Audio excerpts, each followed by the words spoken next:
I'm Terry Kolath. I'm here today with Professor Adrian Kehr. We're speaking about his next course in the fall semester, this time Jerusalem. Thanks for coming to Shell Point, Professor Kehr. Thank you, Terry. It's a pleasure to be here. Now, Jerusalem, holy city to three religions, we never get bored hearing about it. And in your course, we get to hear about it from the beginning. Yes, indeed. Jerusalem started off as a very simple, primitive hill town on the line of hills which dominate modern-day, we'll say, Israel. For many years, it was a poor area, sheep farmers, goat farmers. The coastal plains of the area were dominated by the very sophisticated people we call Philistines, who had come out of Central Asia many years before. And so you had two different types: the hill farmers, who were poor, versus the Philistines, who had armor and wanted to dominate the whole area, and they came into conflict. And we know David and Goliath was an example of that conflict. And then King Saul takes over, and David captures this hill village and calls it Jerusalem. And that's the formal, biblical, if you like, history of that part of the world. If you go back in time, there are people, the Philistines, the Phoenicians, and so on, the sea peoples, who claim it was theirs first. Mm-hmm. So you wind forward to great civilizations who controlled Jerusalem, which grows in time. It was never a huge, important city. You know, it was never a mega city in ancient times. So, for instance, during Roman times, it was quite a problem. And that the people who lived in the Jerusalem area, or Judea, were very strong with their religion, Judaism, and it conflicted with the Roman religion, which was worship the emperor. And many good Jews refused to worship the emperor, and furthermore didn't want to pay taxes to Rome.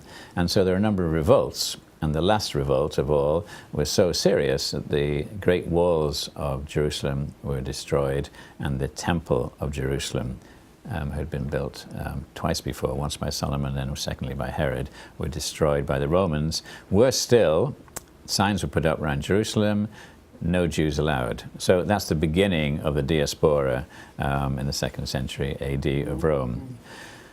Then it changes very significantly when Muhammad invents his new religion, and he had seen Christianity at work with the Bible. He had seen Judaism at work with the Torah, and he said, we need a book.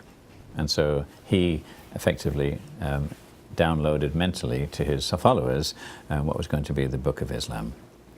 And so what really stirs the pot is you have Christianity in Jerusalem because of Jesus. You have Judaism there because it goes back to King David, the city of David. And now Muhammad dies. When he dies, he goes to heaven. He jumps on his winged horse, which we all have, and jumps on the winged horse, but the winged horse can't make it to heaven in one journey, so he stops off overnight for a rest. Where does he stop? Jerusalem! The next morning he's re-energized, and Muhammad is his soul is flying to heaven, and the horse which is taking it leaves the contact of the earth on a large rock, and then off he goes to heaven. And that was a holy place, the second holiest place in Islam after Mecca. And there they built the Dome of the Rock. They built a beautiful mosque around this great rock, which you can go and see this rock where the horse actually left the earth.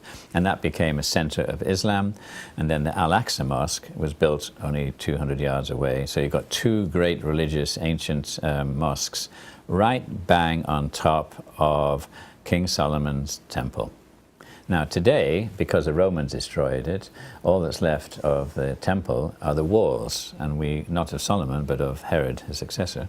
And that wall, we call it the Wailing Wall. So when people go and pray, the Jews pray in front of the Wailing Wall and put their little notes in between the bricks, stones, they're actually, their spirit is making contact with the great tradition of Judaism, which had the main temple of Judaism only a few hundred yards away. Meanwhile, in the Middle Ages, the Christians said, we need to mark the space where Jesus died. And it's all very vague. Golgotha was built over by now, so where he was crucified wasn't identified necessarily, but they chose a position. And who's to say they're wrong? And there they built the Church of the Holy Sepulchre, where his body came down from the cross and he touched the ground after that. And so the Church of the Holy Sepulchre grew up and got bigger and bigger and bigger and bigger, and there are various people who believe that's the tomb. The tomb in the basement is where he was laid to rest. And in the last 5 or 10 years, people have been very keen to find out what's in there. Bones would be fantastic. If we could date that and there'd be a body in there, then that gives a huge amount of support. But in fact, they had to do some refurbishment of that part of the church, and they believe it's empty. And there's some debate as to whether that is the right location, but I wouldn't want to stress that too much. It's a wonderful feeling when you go into the Church of Holy Sepulchre, because it's so important for Christianity. And so now we have in one tiny little center in Jerusalem the most important, holiest place of Christianity, the holiest place of Judaism, and the second holiest place in the world for Islam. And boy, isn't that a recipe for fun. To this day. To this day. Thank you, Adrian. So if you want to take a detailed look at Jerusalem with Professor Adrian Kehr, join us on Saturday, October 27th.